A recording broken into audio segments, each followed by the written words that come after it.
नमस्कार, मी दीप्ती आपलं स्वागत करते आपल्या यूट्यूब चॅनलमध्ये।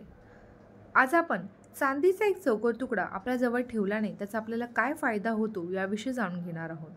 त्याआधी माझ्या चॅनलला नवीन असाल तर चॅनलला सबस्क्राईब करा, बेल आयकॉन बटन दाबा। व्हिडिओ आवडला असतील तर चॅनलला लाईक, शेअर तसेच कमेंट करायला विसरू नका। व्हिडिओला सुरुवात करूया। चांदी हे चंद्रमाचं प्रतीक आहे। जेव्हा आपल्या कुंडलीमध्ये चंद्र हा खराब अवस्थेत किंवा कमजोर अवस्थेत असतो तेव्हा तो आपलं मन अशांत करतो, आपल्याला डबल माइंडेड बनवतो। नेहमी डिसिजन घेताना आपण कन्फ्यूज होतो, आपल्याला डिप्रेशनमध्ये टाकतो, आपल्या घरामध्ये क्लेश व्हायला लागतात, प्रॉपर्टी संदर्भात भांडणं होतात, आपल्या आईची तब्येत ही सारखी खराब व्हायला लागते, पैशामध्ये नुकसान होतात।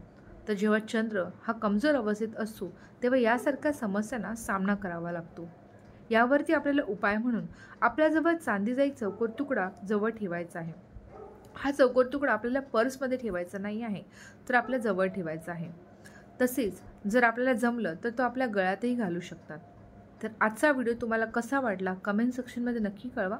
पुढच्या व्हिडिओमध्ये भेटूया एका नवीन विषयावरती। तोपर्यंत धन्यवाद।